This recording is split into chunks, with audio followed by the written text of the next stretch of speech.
신약성경 누가복음 7장 2절로 10절까지의 말씀을 천천히 한 절씩 교독하겠습니다. 어떤 백부장의 사랑하는 종이 병들어 죽게 되었더니 예수의 소문을 듣고 유대인의 장로 몇을 보내어 오셔서 그 종을 구원하시기를 청한지라. 이에 저희가 예수께 나와 간절히 구하여 가로되 이 일을 하시는 것이 이 사람에게는 합당하니이다. 저가 우리 민족을 사랑하고 또한 우리를 위하여 회당을 지었나이다 하니 예수께서 함께 가실새 이에 그 집이 멀지 아니하여 백부장이 벗들을 보내어 가로되 주여 수고하시지 마옵소서. 내 집에 들어오심을 나는 감당치 못하겠나이다. 그러므로 내가 주께 나아가기도 감당치 못할 줄을 알았나이다. 말씀만 하사 내 하인을 낫게 하소서. 저도 남의 수하에 든 사람이요 제 아래에도 군병이 있으니 이더러 가라 하면 가고 저더러 오라 하면 오고 제 정도로 이것을 하라 하면 하나이다. 예수께서 들으시고 저를 기이 여겨 돌이키사 좇는 무리에게 이르시되 내가 너희에게 이르노니 이스라엘 중에서도 이만한 믿음을 만나보지 못하였노라 하시더라. 다같이 보내었던 사람들이 집으로 돌아가 보매 종이 이미 강간하여졌더라. 아멘. 잘 아시는 바와 같이 7월은 세대와 세대를 잇는 달입니다. 그렇다면 우리가 세대와 세대를 어떻게 이어갈 것인가 라는 질문을 스스로에게 던져보아야 마땅한 것이죠. 우리는 그리스도 예수 안에 믿음으로 살아가는 믿음의 공동체 아니겠습니까? 그러므로 당연 우리는 예수 그리스도 안에 예수의 세대가 될 수 있도록 그렇게 세대와 세대를 이어감이 마땅할 것입니다. 우리가 인생을 살아갈 때 말이에요, 우리 모든 인생들은 잘하면 잘하는 대로, 못하면 못하는 대로 평가받는 삶을 살아가게 됩니다. 그 누구도 이 모든 평가를 초월할 수가 없거든요. 어찌 보면은 우리 인생의 삶은 모든 사람들에게 평가받는 그 디테일한 그 시선 속에 우리가 짓눌려 살아가는 모습일 수도 있다는 겁니다. 사람들이 우리 인생들을 평가할 때 복 있는 인생인가, 어떤 인생이 복 있는가라는 그 인생의 복된 기준에 대해서 이렇게 말하죠. 오래 살면 저가 잘 살았다 평가합니다. 그리고 부하게 살아가면 잘 살았다 인정해 줍니다. 그리고 강건하게 살아가면 그 역시 또한 잘 사는 인생이라고 인정해 줍니다. 거기다 하나 더 붙여서 유호독이라고 그랬거든요. 덕을 끼치며 살아가는 인생은 참으로 잘 살아가는 인생이다 라고 그렇게 칭찬해 주게 됩니다. 그런데 말이죠, 우린 그리스도인들 아니겠습니까? 그리스도인들은 사람들의 평가가 아무리 좋고 사람들의 평가가 아무리 사랑스럽게 우리에게 되어진다 할지라도 하나님께 평가받는다라는 사실을 놓칠 수가 없는 겁니다.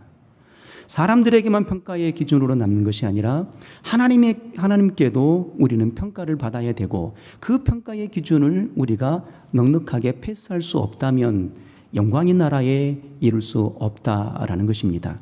그러니까 사람들의 평가의 기준보다도 하나님께 평가받는 그 역사가 우리에게는 더 간절함의 분량으로 남는 겁니다. 아무리 사람들에게 좋은 평가를 받는다 할지라도 하나님께 평가가 온전치 못하게 된다면 이는 절망 아니겠습니까? 우리 모든 그리스도인들은요, 마지막 그 최후의 날에 백보자 심판대 앞에 서게 됩니다. 그 누구도 믿는 자나 믿지 않는 자들이나 모두가 다 하나님의 심판대 앞에 서게 됩니다. 그 심판대 앞에 서게 될 때 왜 우리가 그 심판대 앞에 서겠습니까? 그 앞에서 뭘 하게 될까요? 바로 평가받는 시간이거든요. 우리가 어떻게 살아왔는지, 어떤 인생이었는지, 어떤 삶의 모습이었는지를 평가받는 그 시간이라는 겁니다. 그때에 우리가 하나님이 평가하시는 그 평가의 기준 속에 잘하였다라는 그 역사로 우리가 나아갈 수 있는 삶이어야 되는 거거든요.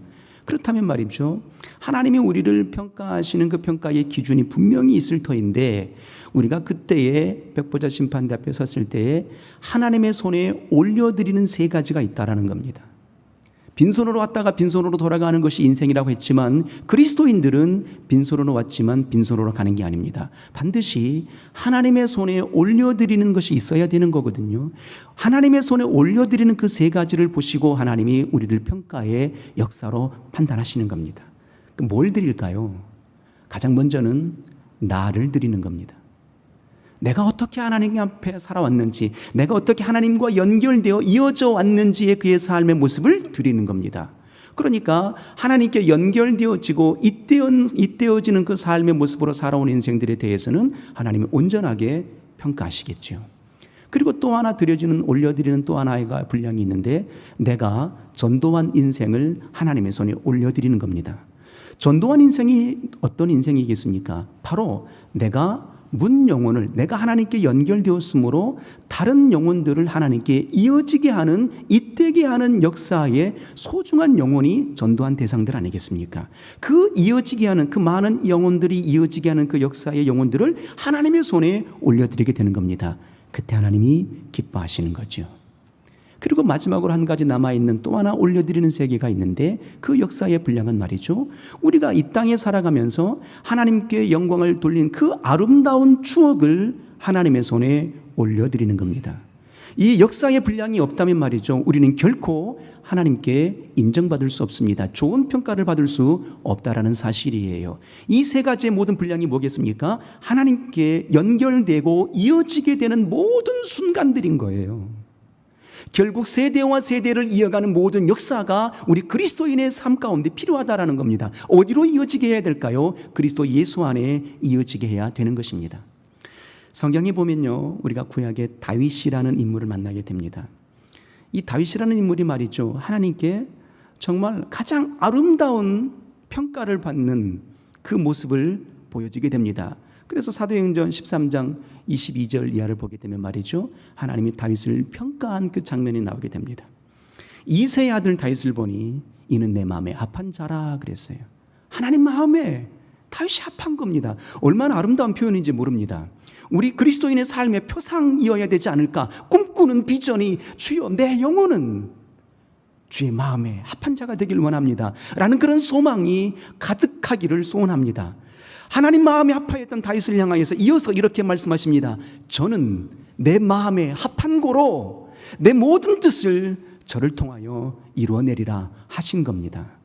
이보다 더 아름다운 평가의 기준이 있을까요? 이보다 더 아름다운 평가를 받을 수 있을까요? 얼마나 아름다운 표현인지 모릅니다. 다윗이 그토록 하나님 마음에 합당하였고 그 합당한 심령이 되었을 때 하나님께서는 그를 통해서 내 모든 뜻을 이뤄가겠다라고 약속해 주셨던 겁니다. 신약에 와서도 말이죠, 다윗과 버금갈 수 있는 귀한 평가를 받은 인생을 만나게 됩니다. 그가 누굴까요? 오늘 본문에 나온 이방 사람 이 백부장입니다. 이 백부장이 다윗처럼 다윗과 방불하고 다윗보다 더 오히려 뛰어난 하나님께 칭찬받는 역사의 평가를 받게 됩니다. 그 장면이 바로 이렇게 말하게 되죠. 9절에 보니까 예수께서 들으시고 기히 여기셨다 그랬어요.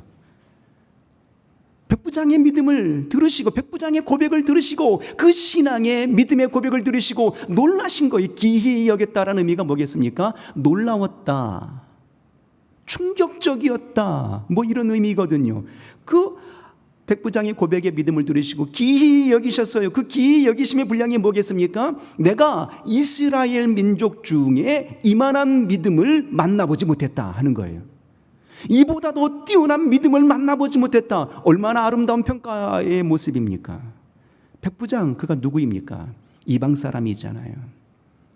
지배하는 지배자의 신분으로 백부장으로 와 있는 겁니다. 그런데 그 백부장의 신분으로, 지배자의 신분으로 지금 이스라엘 민족 땅에 와 있음에도 불구하고도 그들을 향하여서 하나님께 고백하는 그 고백의 장면이 이스라엘 민족들보다도 더 뛰어난 믿음의 소유된 자였다. 그러므로 내가 이 믿음을 기히 여기노라 하는 겁니다. 다윗을 향하여서 이는 내 마음에 합한 자라 했던 그 고백의 역사처럼 말이에요. 놀랍도다. 이방인인 저가 어찌 이와 같이 위대한 믿음을 간직하고 있을까 했던 겁니다. 오늘 이 백부장이 기이한 믿음을 통해서 말이죠, 그가 그의 병든 하인을 주님께 이어드립니다. 그리고 병든 하인뿐만 아니라 이스라엘 민족을 주 하나님께 이어드리게 합니다. 더 나아가서 그들의 신앙도 그들의 온전한 믿음이 될 수 있도록 성전을 지어주는 그 역사에 잇대는 모습을 오늘 백부장이 보여주는 겁니다. 오늘 이 백부장의 믿음을 통해서 말이죠, 어떻게 함이 모든 세대와 세대를 이어가게 할 것인가, 우리의 소명과 사명을 어떻게 하나님께 연결시킬 것인가라는 그 놀라운 비밀, 그 놀라운 비법을 발견하게 되는 거거든요. 그렇다면 이 백부장의 믿음은 과연 어떤 믿음이었기에 그렇게 하나님과 연결시킬 수 있는 잇대어가는 믿음을 간직했을까 한번 보도록 하겠습니다. 백부장의 믿음은 바로 이런 믿음이었습니다. 자, 2절 한번 볼까요? 이렇게 고백하게 시작하게 됩니다. 누가복음 7장 2절에 보니까 백부장의 믿음을 열어갈 때에, 그의 사건을 열어갈 때에 7장 2절은 이렇게 시작하게 됩니다. 어떤 백부장의 사랑하는 종이 병들어 죽게 되었더니였어요. 백부장, 권세 있는 사람이잖아요. 종들이 많았을 겁니다. 당시에 종들이라 하게 되면 말이죠, 버릴 수도 있고 포기할 수도 있고 내버릴 수도 있는 그런 무익한 존재들 아니었겠습니까? 거기다가 병들어 있는 종이에요. 그 병들어 있는 종을 그냥 버려도 되는 겁니다. 그런데 오늘 이 표현은 이렇게 말합니다. 백부장의 그의 삶의 모습을 우리가 엿볼 수 있는 소중한 단서가 되는 사건이 구절이거든요. 백부장의 사랑하는 종이라고 말하고 있어요. 백부장은요, 그의 아픈 종을 사랑하고 있는 겁니다. 그 사랑으로 누구에게 연결시켜주고 있습니까? 예수께로 데려오는 거예요. 주님을 만나게 되면 이가 살 수 있을 것이다 라는 것으로 그런 믿음을 가지고 나오는 겁니다. 곧 백부장의 믿음은 사랑할 줄 아는 믿음이었던 겁니다. 사랑은 말이죠, 오고 오는 모든 세대를 주님께 연결하는 귀한 소중한 통로가 되는 겁니다. 예수 그리스도께서 아버지 하나님이 우리를 사랑하지 아니하였더라면 우리가 하나님과 연결될 수 있었을까요? 예수 그리스도께서 우리를 사랑하지 아니하셨더라면 하나님과 연결될 수 있었을까요? 아담이 범죄한 이후로 우리의 모든 삶은 하나님과 교통이 끊어져 버린 존재들이었습니다. 본질상 진노의 자녀들이었지요. 그런데 우리가 어떻게 다시 하나님과 잇대게 되었을까요? 다시 이어지게 되었을까요? 아버지 하나님이 우리를 사랑하신 그 사랑으로 독생자를 보내주셨죠. 독생하신 예수 그리스도도 우리를 사랑하심으로 친히 십자가를 골고다의 길로 오르신 겁니다. 그 사랑으로 우리가 우리 하나님과 잇대게 되고 이어지게 되는 겁니다. 오늘 백부장은 말이죠, 그의 종을 사랑하는 겁니다. 버려도 될 수 있는 그 종, 하찮은 그 종을 참 사랑하는 거예요. 그 사랑의 마음으로 이 백부장은 예수께로 그를 이어주고 있습니다. 더 놀라운 것은 말이죠, 이 유대의 장로들이 예수께 향하여서 백부장을 표현할 때 이렇게 표현하게 됩니다. 유대교의 장로들 말이에요. 그러니까 유대계 신앙으로 아주 쩔어 있는 사람들이에요. 그 사람들이 백부장을 예수께 소개할 때 4절에 이렇게 말합니다. 4절과 5절에 이렇게 말하죠. 이에 저희가 예수께 나와 간절히 구하여 가로되 이 일을 하시는 것이 이 사람에게는 합당하니이다. 자, 5절 한번 읽어볼까요? 시작. 저가 우리 민족을 사랑하고 또한 우리를 위하여 회당을 지었나이다. 백부장이 당신의 종만 사랑한 게 아니에요. 누구를 사랑하고 있습니까? 나도 사랑하고 이 유대의 장로인 나도 사랑할 뿐만 아니라 우리 민족을 사랑해 줍니다 라고 말하고 있는 겁니다. 그러니까 백부장의 믿음은 말이에요, 그가 지배자로 그 땅에 왔음에도 불구하고도 피지배인들을 향하여서 그가 그토록 사랑해 줬다. 그리고 이방인의 종교를 섬기면서 그 이방인의 종교를 섬길 때, 곧 이방 사람들은 그 회당에서 예배하게 될 때에 뜰에서 들어올 수 없어 뜰에서 예배를 해야 됐었거든요. 그렇게 안타까운 모습으로 예배했음에도 불구하고도 그 믿음의 모습들 속에 회당까지 지어져서 그들의 신앙이 하나님께 이어지게 할 수 있는 그 역사의 모습도 보여주는 겁니다. 이 모든 출발이 어디서 나오는 겁니까? 사랑의 마음으로, 사랑의 믿음으로, 백부장이 종을 사랑하는 그 마음으로, 간절한 마음으로 주님께 이어지게 하고, 백부장이 말이죠, 그 지배민족, 지배당하는 그 민족을 사랑함으로 그 위에 군림하지 아니하고 오히려 그들을 더 사랑하고 모두를 사랑하여서 회당까지 지어주는 역사를 보여주고 있는 겁니다. 백부장의 믿음은 사랑할 줄 아는 믿음이었던 거예요. 사랑은 모든 세대를 이어가게 하는 초석이 되는 겁니다. 한 이야기를 전해주고 싶습니다. 아빠와 엄마가 있었고 7살짜리 아이, 남자아이 하나, 그리고 5살짜리 여자아이가 하나가 있었습니다. 아주 단란한 가정이었어요. 행복한 가정이었죠. 어느 날 이제 이 가정이 등산을 가려고 차를 타고 이제 먼 길을 떠나고 있었습니다. 가던 도중에 그만 교통사고가 나서 이 7살짜리 아이, 꼬마 아이가 크게 다치게 됩니다. 급하게 이제 응급수술을 받게 되었어요. 그런데 피가 모자란 겁니다. 하필이면 이 사내아이의 피가 RH- 아주 특이한 형의 피였어요. 그러니까 수혈을 받고 싶어도 당장 그렇게 급박한 상황인지라 받을 수가 없었죠. 불행인지 다행인지 그 5살짜리 꼬마 아이, 여동생 아이가 똑같은 혈액형이었어요. 그래서 아빠가 급한 마음에 그 딸아이에게 이렇게 말하는 겁니다. 지금 오빠에게 너의 피가 필요한데 피를 좀 나눠줄 수 있겠니? 라고 물었어요. 이 5살짜리 꼬마아이가 뭘 알겠어요. 한참 고민한 듯 하다가 네, 그렇게 할게요 하고서 이제 수혈을 해주게 되었습니다. 수술이 잘 되었고 성공적으로 끝났습니다. 기쁜 마음에 이 아빠가 병상에 누워있는, 침대에 누워있는 이 딸아이를 향해서 찾아왔어요. 그리고 이렇게 말하는 겁니다. 기쁜 소식을 전해주는 거죠. 너의 도움을 통해서 오빠가 수술이 잘 되었어 라고 말하게 됩니다. 그랬더니 이 딸아이가 기뻐하면서 아빠에게 이렇게 물어요. 아빠, 그럼 저는 언제 죽어요? 라고 말하는 거예요. 아니, 네가 죽다니 왜 죽어? 아빠, 피를 나눠주면 죽는 거잖아요 하는 겁니다. 아빠가 충격스러운 그 마음으로 딸아이에게 묻는 겁니다. 그러면 너는 네 피를 주면 죽을 줄 알고도 오빠를 위해서 피를 준 거니? 라고 물었어요. 그랬더니 네, 저는 오빠를 사랑하거든요 하는 겁니다. 물론 과장된 이야기는 건 맞습니다. 그렇지만 이 사랑이 그의 오빠를 생명으로 이어지게 하는 겁니다. 우리에게 사랑이 있으면 하나님과 이어지게 되고 모든 세대를 이어가게 하는 겁니다. 보십시오. 우리의 사랑의 범위가 어디까지인지 말이에요. 나를 사랑하고 내 가족을 사랑하고 내 자손을 사랑한 그 범위밖에 될 수 없다면 이건 온전한 사랑이라고 말할 수 없는 겁니다. 왠 줄 아십니까? 모두도 그렇게 하니까요. 나를 사랑하고 내 가족을 사랑하고 자손을 사랑하는 것은 모든 사람들이 만고 공통의 분량으로 사랑합니다. 그 분량으로 내가 누구를 사랑한다라고 말할 수 없는 겁니다. 그러므로 우리의 사랑은 어찌해야 되겠습니까? 고슴도치와 같은 사랑을 해서는 안 되는 거거든요. 고슴도치도 제 새끼는 사랑합니다. 그런데 자기 몸에 나 있는 가시들 때문에 많은 사람들을 품을 수가 없어요. 그래서 무리지어 살 수 없는 동물이 고슴도치인 것이거든요. 그러므로 우리의 사랑의 범위가 나인가 내 가족인가 내 자손들로 인해서 한정되어 있는가, 이는 고슴도치일 수 있다라는 겁니다. 우리의 사랑의 범위는 이 백부장처럼 내 종을 향하여서, 민족을 향하여서 이어지게 할 수 있는, 잇댈 수 있는 거룩한 사랑의 분량이 되시기를 주의 이름으로 소원합니다. 그리고 다시 이 백부장이 또 다른 믿음을 보게 될 때 사랑할 줄 아는 믿음의 소유된 자였고, 다시 백부장이 믿음을 보게 되면 아주 겸손한 믿음의 소유자였다는 것을 우리가 발견하게 됩니다. 이제 예수께서 그의 백부장을 향하여서 이 동일한 본문이 마태복음 8장에는 또다시 나오게 되는데, 마태복음 8장에는 이렇게 말하게 됩니다. 내 하인을 고쳐주소서 했을 때에 예수께서 친히 내가 가서 고쳐주마 이렇게 말씀하셨어요. 오늘 이 장면은 이렇게 말하게 됩니다. 5절에 보게 되니까 저가 우리 민족을 사랑하고 또한 우리를 위하여 효당을 지었나이다 할 때에 6절에 예수께서 함께 가실세 그랬어요.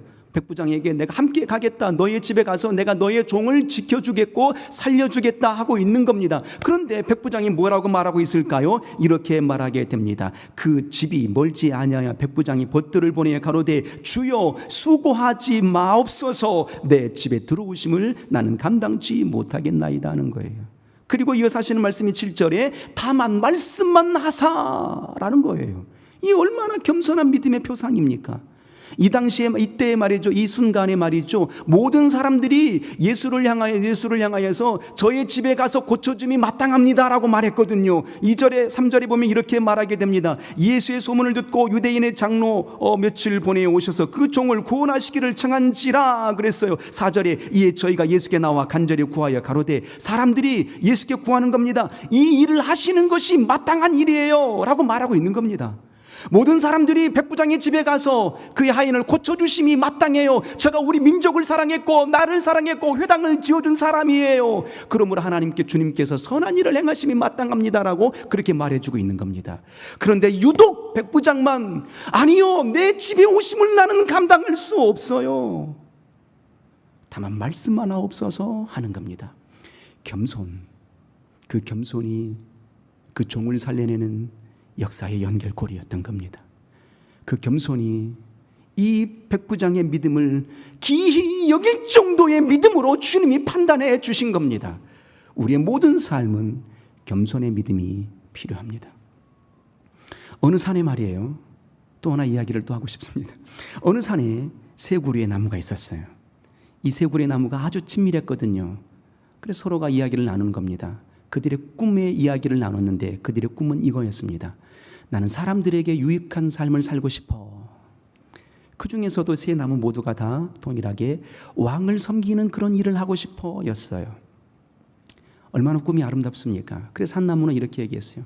나는 침대가 되고 싶어. 그래서 왕이 잠을 잘 때 평안한 잠을 잘 수 있도록 나는 그런 침대가 되고 싶어. 또 한 나무는 나는 의자가 되고 싶어. 왕이 앉아서 업무를 볼 수도 있고 피곤할 때 잠시라도 쉴 수 있는 그런 의자가 되고 싶어 라는 거였어요. 또 한 나무는 나는 너희들의 꿈과는 좀 달라. 나는 항상 왕이 힘들 때나 고통스러울 때에도 끝까지 그의 곁을 지켜주는 그런 나무가 되고 싶어 라는 것이 그들의 꿈이었어요. 시간이 흐르고 이제 벌목을 받게 됩니다. 이제 벌목을 당하게 되는데 이 세 나무의 꿈들이 있었잖아요. 왕을 섬기고 싶은 그런 꿈이 있었잖아요. 그런데 그들의 꿈처럼 되지 못합니다. 한 나무는 얇게 잘려져서 말 구유가 됩니다. 말 먹이통이 돼버립니다. 그가 생각할 때 겨우 말 먹이통이라니, 그래도 서운했지만 당신의 꿈이 이루어지지 못함에 대해서 안타까운 마음이 있었지만 그래도 묵묵하게 말 구유의 일들을 해내게 됩니다. 그리고 또 한 나무는 얇게 잘려져서 이제 비린나는 작은 고깃배가 되고 맙니다. 그도 역시 나는 왕이 의자가 되고 싶었는데 비린나는 모습으로 있구나 라고 이렇게 서운하고 한탄했지만 그래도 묵묵하게 그 일을 감당해내게 됩니다. 그리고 또 한 나무는 그냥 산에 버려지게 되었고 잊혀지는 나무가 되었습니다.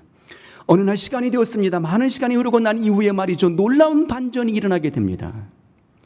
주 예수 그리스도께서 어디로 오셨습니까?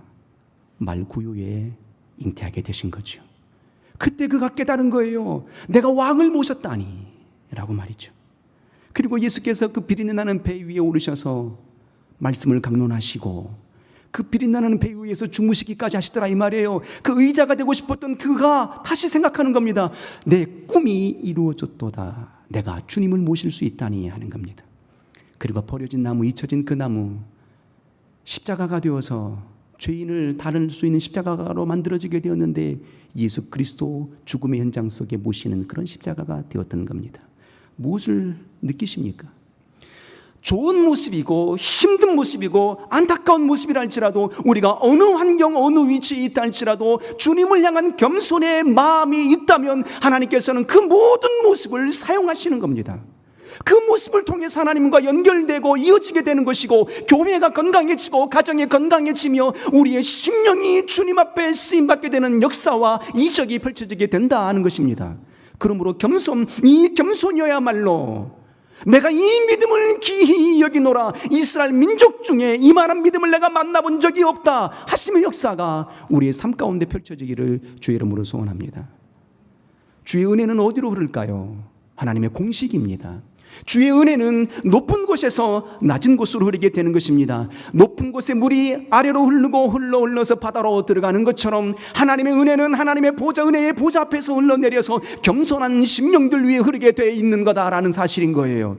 우리가 겸손하지 못하게 된다면 하나님의 은혜는 흐를 수가 없는 겁니다. 우리의 삶을 되돌아보게 될 때에 왜 내게 은혜가 없을까라는 그런 생각이 드신다면 내가 겸손한 사람인가 한번 되짚어 볼 필요가 있다라는 것이죠.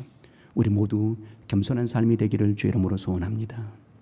마지막으로 말이죠, 이제 이 백부장의 믿음을 바라보게 될 때 그가 사랑할 줄 아는 믿음이었고 겸손할 줄 아는 믿음이었는데 더 나아가 이렇게 말하죠. 8절에 보니까 저도 남의 수하에 있는 사람이요 제 아래에도 군병이 있으니 이더러 가라면 가고 저더러 오라 하면 오나이다. 그러므로 말씀 하나 없어서 하는 거예요. 이게 뭐겠습니까?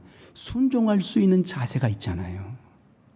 다만 당신이 말하면 나는 그대로 순종할 거예요 라는 그 순종할 줄 아는 믿음을 간직한 자였어요. 그 순종이 민족을 연결시켜 주게 된 겁니다. 그 순종이 바로 사랑하는 종을 주님께 연결시켜 주게 된 것입니다. 그 순종의 삶이 우리의 모든 삶을 주님께 이어지게 하는 덧되게 하고 잇되게 될 수 있는 역사의 초석이 되는 것입니다.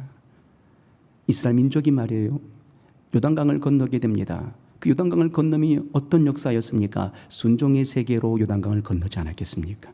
그 순종의 모습 속에 민족이 시온의 땅으로 이어지게 되는 겁니다.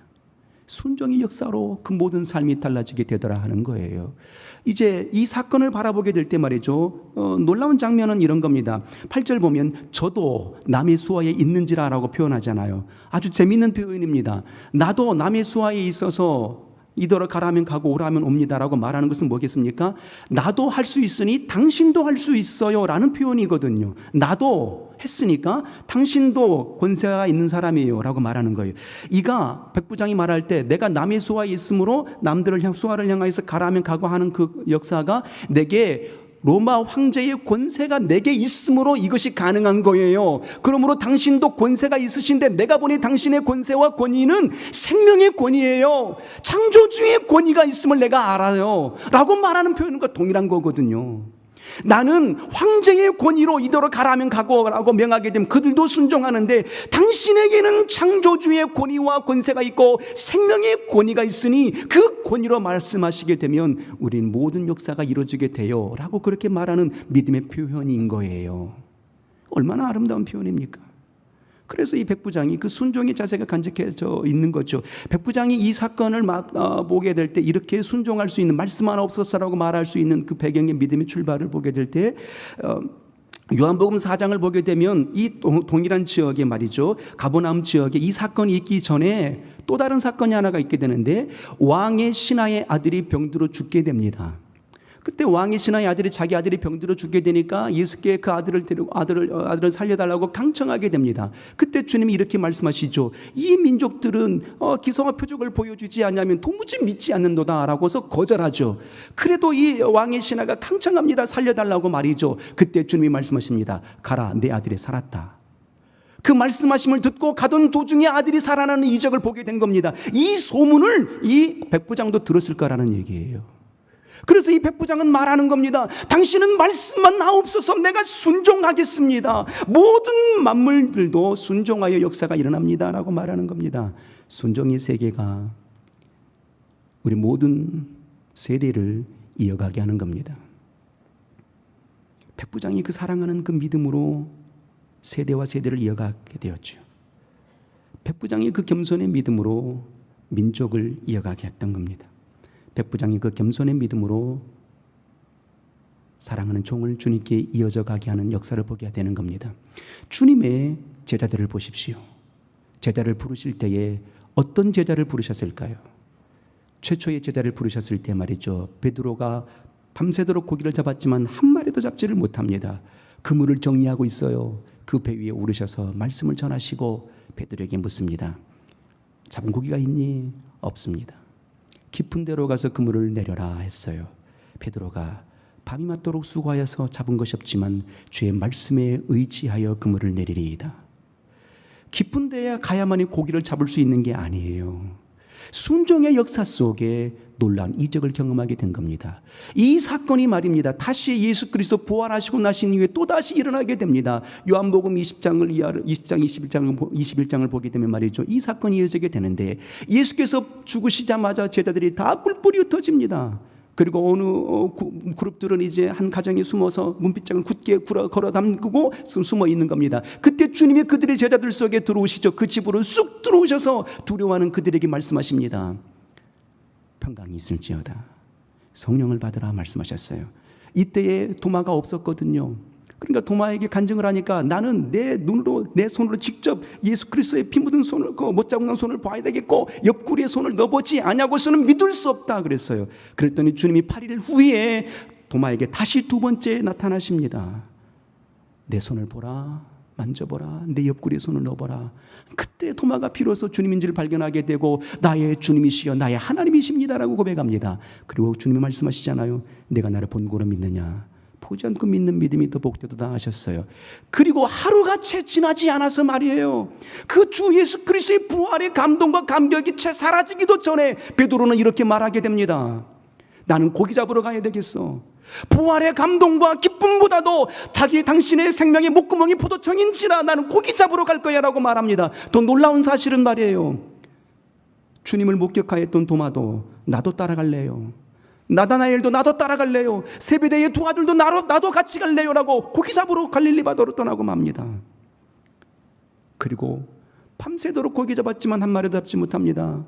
주님이 다시 세 번째 베드로에게 나타나셨습니다. 얘들아, 잡은 고기가 있니? 없습니다.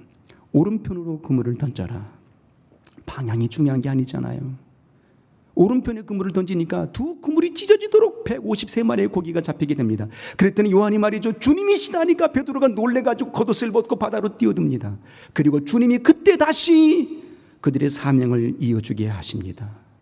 순종의 삶의 모습 속에 너 나 사랑하니 내 양을 쳐다오, 너 나 사랑하니 내 어린 양을 먹여다오, 너 나 사랑하니 내 양을 먹여다오라고 그렇게 사명을 잇대게 하는 겁니다. 순종의 삶이 우리의 부르심의 소명과 사명을 다시 이어지게 하시는 겁니다. 순종의 역사 속에 놀란 이적이 펼쳐지더라 하는 겁니다. 이 믿음의 역사가 우리의 삶 가운데 펼쳐지기를 주 이름으로 소원합니다. 기도하겠습니다. 이 시간 기도할 때 생명의 하나님, 백부장의 믿음처럼 일평생 사랑의 믿음으로, 겸손의 믿음으로, 순종의 믿음으로 모든 세대를 잇대어갈 수 있는 복 있는 삶이 되게 하여 주옵소서 하고 우리 합심하여 기도합니다. 생명의 하나님,